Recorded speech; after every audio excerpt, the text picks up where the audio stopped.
3 Kings, 1 Kings, chapter 13.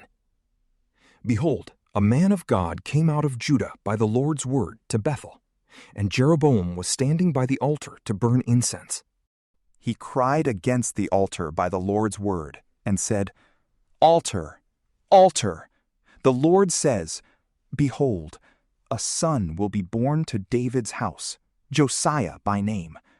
On you he will sacrifice the priests of the high places who burn incense on you, and they will burn men's bones on you. He gave a sign the same day, saying, This is the sign which the Lord has spoken. Behold, the altar will be split apart, and the ashes that are on it will be poured out. When the king heard the saying of the man of God, which he cried against the altar in Bethel, Jeroboam put out his hand from the altar, saying, Seize him! His hand, which he put out against him, dried up, so that he could not draw it back again to himself. The altar was also split apart, and the ashes poured out from the altar, according to the sign which the man of God had given by the Lord's word. The king answered the man of God, Now intercede for the favor of the Lord your God, and pray for me, that my hand may be restored to me. The man of God interceded with the Lord, and the king's hand was restored to him, and became as it was before. The king said to the man of God, Come home with me, and refresh yourself, and I will give you a reward. The man of God said to the king, Even if you gave me half of your house, I would not go in with you, neither would I eat bread nor drink water in this place. For so was it commanded me by the Lord's word, saying, You shall eat no bread, drink no water, and don't return by the way that you came. So he went another way, and didn't return by the way that he came to Bethel. Now an old prophet lived in Bethel, and one of his sons came and told him all the works that the man of God had done that day in Bethel. They also told their father the words which he had spoken to the king. Their father said to them, Which way did he go? Now his sons had seen which way the man of God went, who came from Judah. He said to his sons, Saddle the donkey for me.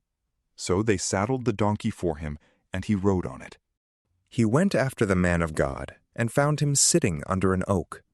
He said to him, Are you the man of God who came from Judah? He said, I am. Then he said to him, Come home with me, and eat bread. He said, I may not return with you, nor go in with you. I will not eat bread or drink water with you in this place. For it was said to me by the Lord's word, You shall eat no bread or drink water there, and don't turn again to go by the way that you came. He said to him, I also am a prophet, as you are, and an angel spoke to me by the Lord's word, saying, Bring him back with you into your house, that he may eat bread and drink water. He lied to him. So he went back with him, ate bread in his house, and drank water. As they sat at the table, the Lord's word came to the prophet who brought him back. And he cried out to the man of God who came from Judah, saying, The Lord says, Because you have been disobedient to the Lord's word, and have not kept the commandment which the Lord your God commanded you, but came back and have eaten bread and drank water in the place of which he said to you, Eat no bread and drink no water, your body will not come to the tomb of your fathers. After he had eaten bread, and after he drank, he saddled the donkey for the prophet whom he had brought back. When he had gone, a lion met him by the way and killed him.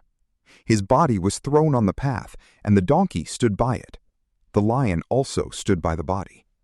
Behold, men passed by and saw the body thrown on the path, and the lion standing by the body, and they came and told it in the city where the old prophet lived. When the prophet who brought him back from the way heard of it, he said, It is the man of God who was disobedient to the Lord's word. Therefore the Lord has delivered him to the lion, which has mauled him and slain him, according to the Lord's word which he spoke to him. He said to his sons, saying, Saddle the donkey for me. And they saddled it. He went and found his body thrown on the path, and the donkey and the lion standing by the body. The lion had not eaten the body, nor mauled the donkey. The prophet took up the body of the man of God, and laid it on the donkey, and brought it back. He came to the city of the old prophet to mourn, and to bury him. He laid his body in his own grave, and they mourned over him, saying, "Alas, my brother." After he had buried him, he spoke to his sons, saying, "When I am dead, bury me in the tomb in which the man of God is buried. Lay my bones beside his bones." For the saying which he cried by the Lord's word against the altar in Bethel and against all the houses of the high places which are in the cities of Samaria will surely happen. After this thing, Jeroboam didn't turn from his evil way, but again made priests of the high places from among all the people. Whoever wanted to, he consecrated him, that there might be priests of the high places. This thing became sin to the house of Jeroboam, even to cut it off and to destroy it from off the surface of the earth. From PrayLamp, peace be with you.